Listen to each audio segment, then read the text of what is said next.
Keshav ventilator पर था। उसके घर वाले हाथ जोड़े आईसीयू के बाहर भगवान से मिन्नतें करते हुए, भगवान हमारे बच्चे को स्वस्थ करो।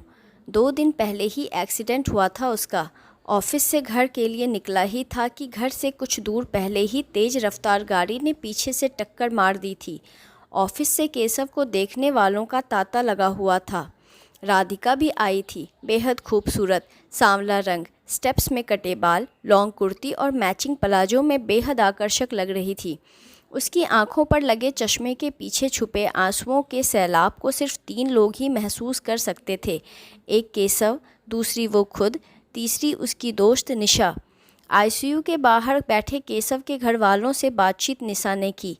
अपना फ़ोन नंबर दिया केशव के छोटे भाई को। कुछ भी सुधार हो मुझे फ़ोन करना। निशा ने राधिका का हाथ पकड़ रखा था, उसे भावनात्मक सहारा देने के लिए। राधिका निशा के साथ कार में बैठकर फूट फूट कर रो पड़ी। राधिका बोली, मेरी किस्मत ही ख़राब है निशा। उस दिन शाम को मिलना था हमें कॉफ़ी शॉप में। केशव की बातों से लग रहा था उस दिन प्रपोज़ करने वाला है, और देखो ना क्या से क्या हो गया। निशा ने कहा, सब ठीक हो जाएगा राधिका, हिम्मत रख। राधिका बोली, पिछले 3 सालों से सिर्फ उसके प्यार को महसूस करती रही। मैंने माँ बाप को बचपन में खो दिया था। मुझे लगता था कि मेरी किस्मत ही ख़राब है, पर जब से केशव मेरी ज़िंदगी में आया, रौनक ही रौनक भर गई। राधिका फिर बोली, मैंने सोचा था केशव से दूर ही रहूँगी, कहीं उसे भी ना खो दूँ, पर केशव की बातों में आ गई मैं। उससे मिलने को तैयार हो गई। फफक फफक कर रो पड़ी राधिका। निशा ने उसे अपने गले से लगा लिया और कहा, वो तुझसे बहुत प्यार करता है राधिका। मैंने उसकी आंखों में तेरे लिए बहुत कुछ देखा है।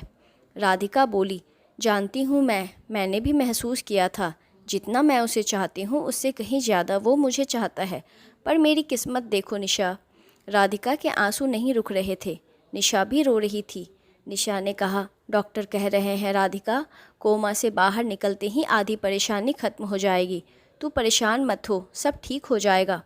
राधिका बोली, हे भगवान, मेरे प्यार में जरा सी भी सच्चाई है तो उसकी ज़िंदगी बख्श दे। जान ही लेनी है तो मेरी ले ले। निशा बोली, पागल हो गई है क्या? राधिका दोनों हाथों से अपना चेहरा ढककर बेतहाशा रोते जा रही थी। उसकी आंखों में केशव का खिलखिलाता चेहरा घूम रहा था। तो कभी उसकी काली गहरी आंखें, तो कभी खामोशी से उसकी तरफ देखना और देखते ही चले जाना। राधिका ने मन ही मन सोचा, भगवान, उसे कुछ नहीं होना चाहिए। मुझे ले लो आप। कोई नहीं है मेरे आगे पीछे रोने वाला। मुझे ले लो, प्लीज़ मुझे ले लो। ऑफिस के बाहर गाड़ी से उतरते ही एक अनियंत्रित ट्रक ने रौंद दिया राधिका को। निशा चीख पड़ी।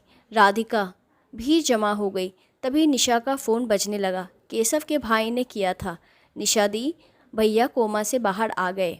आपको यह कहानी कैसी लगी हमें कमेंट कर ज़रूर बताएं।